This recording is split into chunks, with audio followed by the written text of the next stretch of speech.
Before diving into this incredible story, consider subscribing to the channel and hitting the bell. Every story here has something to say, and you won't want to miss a single one.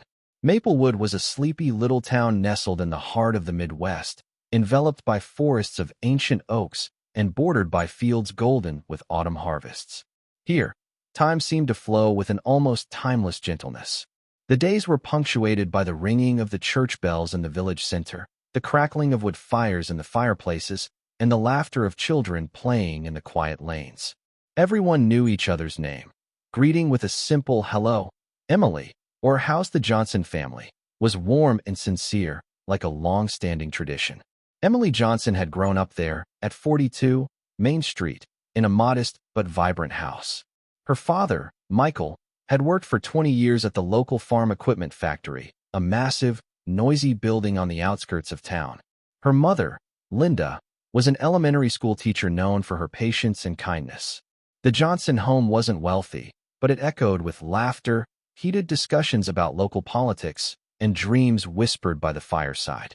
Ever since she was a little girl, Emily had always had that sparkle in her eyes, an insatiable curiosity and a thirst for knowledge that nothing seemed able to stifle. Her favorite books were those about big cities, unexpected successes, and women and men who had changed the world. Unlike many in Maplewood, she refused to believe that her life would be confined to this quiet, unassuming village. She wanted to discover something new, see further, and above all, make a difference. Thanks to her hard work in school, Emily had earned a prestigious scholarship that allowed her to pursue her marketing studies in Chicago, a huge, vibrant metropolis hundreds of miles from home.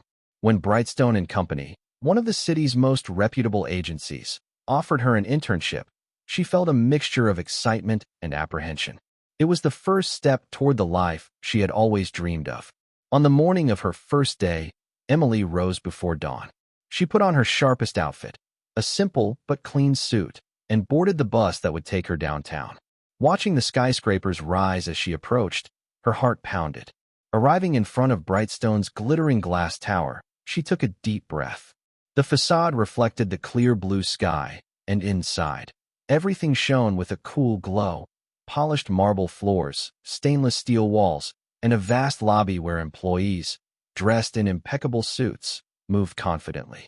As soon as she stepped through the automatic doors, the echo of her footsteps on the smooth floor seemed to attract attention. Within seconds, whispers began to erupt near the elevator.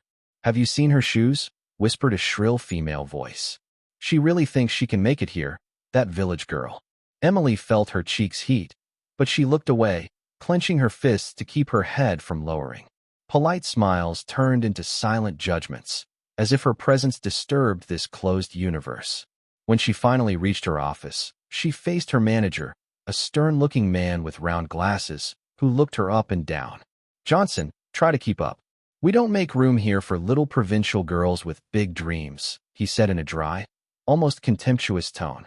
The blood rose to her cheeks again, but she answered firmly, without trembling, "I will do my best." All day long, Emily performed a series of menial tasks, sent here and there to photocopy or organize dusty files. In meetings, her ideas went unheeded, and sometimes she overheard stifled laughter and glances exchanged behind her back. She was only an invisible presence, an obstacle to the smooth perfection of Brightstone. But deep inside her, a flame burned. This humiliation, far from breaking her, fueled her determination. She knew she had a place to earn, a path to blaze, and nothing and no one would stop her. Yet what no one at Brightstone knew, and what Emily jealously guarded, was a rare gift she carried within her, the gift of storytelling. Ever since her childhood in Maplewood, in her bedroom lined with faded posters and memorabilia, Emily had filled worn notebooks with powerful narratives. These stories weren't fanciful tales, but authentic fragments of lives lived, intimate accounts of the joys, pains, and hopes of those she knew. She wrote about the foggy mornings of Maplewood, her mother's silent struggle to provide a better education, fireside chats, and the tired but proud faces of factory workers. These seemingly simple stories contained a raw emotion and a truth that many searched in vain for in the city's grand advertising campaigns. Every night, once the last employee had left the agency, Emily stayed in the office, under the cold fluorescent lights, alone in front of her computer. As the building fell silent, she refined an idea that had been burning on her mind for weeks. She wanted to create a different kind of campaign, one that wouldn't just sell a product, but would tell the forgotten voices of marginalized communities, small towns like Maplewood, men and women the world never looked at. She worked on this project with an almost obsessive intensity, combining her childhood stories with innovative marketing concepts, seeking the right balance between authenticity and impact. One morning, summoning all her courage, she timidly asked her manager for a favor, 5 minutes to present her idea. "Very well, but hurry up," he replied, his eyes half closed, visibly in a hurry to get rid of it.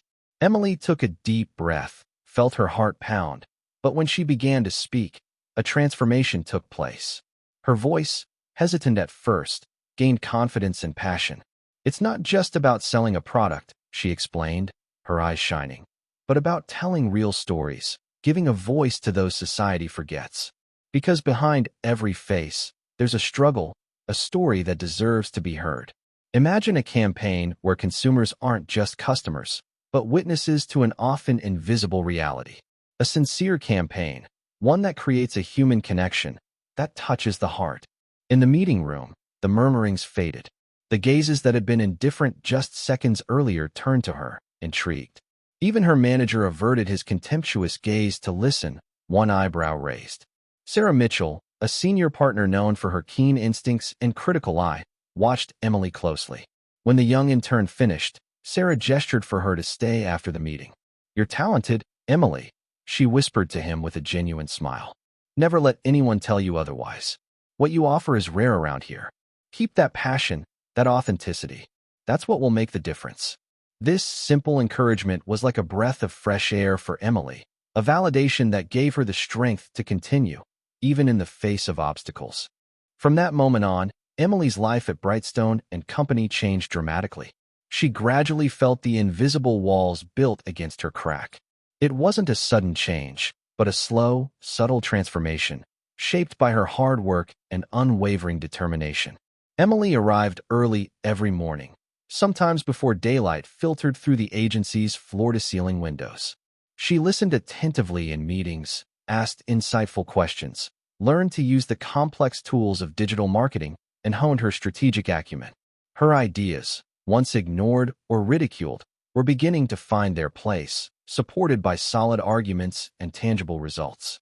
The initial contemptuous glances from colleagues, often punctuated by whispers and condescending smiles, gradually gave way to expressions of respectful esteem. Some even came to her for advice or help with their projects. Emily didn't let herself be intoxicated by this emerging recognition. On the contrary, she drew from it the strength to continue to excel. But her professional success wasn't enough to fill the fire within her. On weekends, far from the neon lights and air-conditioned offices of Brightstone, Emily traveled to Chicago's inner-city neighborhoods, areas where light sometimes seemed scarce.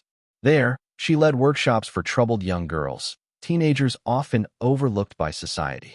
With gentleness and sincerity, she shared her story, the girl from the small Midwestern town who dared to dream big, who stood firm despite closed doors and cold stares.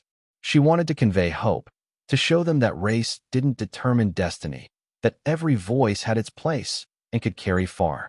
A few months later, Brightstone launched an internal competition, a challenge to all employees, to imagine and create an innovative national campaign capable of making an impression and repositioning the agency as a committed and visionary player. Emily saw a unique opportunity. She submitted her project with unwavering conviction, a documentary series called Forgotten Voices. This campaign would give a voice to those society too often ignores: unnamed workers, rural families, young people from poor neighborhoods. The goal was clear: to showcase authenticity, resilience, and reveal the hidden richness in these simple yet powerful life stories. On the day of the final presentation, Emily felt her heart pound in her chest, but her voice remained firm, carried by the passion that had always driven her. The images she had chosen, the testimonies she had gathered, the carefully thought-out editing, all combined to create a moving message. The success was overwhelming. The Forgotten Voices campaign reached millions of people across the country. The media picked up on the story, praising Emily's boldness and sincerity. Brightstone was thrust into the spotlight, acclaimed for its social commitment and renewed creativity. For Emily, this was more than just a professional victory. It was living proof that her dreams, born in a small Midwestern village, could change the world. Her work was rewarded with a well-deserved promotion, which opened the doors to new challenges and a promising career. But despite this resounding success, she remained true to herself, always ready to lend a helping hand to those who, like her once, were just looking for a chance. With her newfound status and recognition, Emily Johnson never forgot where she came from. She carried within her, like a precious flame, the roots of Maplewood, that small village where it all began, where dreams sometimes seemed out of reach, but where hope never died. Well aware of the barriers so many young people of her generation faced, Emily decided to take concrete action. She created a foundation dedicated to helping young people in Maplewood and the surrounding area access education and careers. This foundation didn't just offer financial scholarships. It also implemented mentorship programs, digital skills training, personal development workshops, and even internships at partner companies. Every summer, Emily returned to Maplewood, no longer just another local girl, but an ambassador for change, driven by the conviction that every young person, regardless of their background, deserves a real chance to shine. She attended community meetings, listened to needs, encouraged families, and, above all, freely shared her journey, her mistakes, and her successes. The same people who, a few years earlier, had looked at her with condescension or contempt in the halls of Brightstone now came to congratulate her. Sometimes these congratulations were timid, awkward, as if trying to make up for a past of misunderstanding. But Emily, with her generosity and humility, accepted these gestures without rancor, aware that the greatest challenge was not to change others, but to remain true to oneself. At a prestigious awards ceremony, surrounded by the elite of business and philanthropy, Emily spoke to a roomful of admiring faces. Her gaze swept across the room, but it was to her own inner reflection she was addressing, that of the shy young girl who, years earlier, had walked through the cold door of Brightstone, clenching her fists to keep her strength from giving up.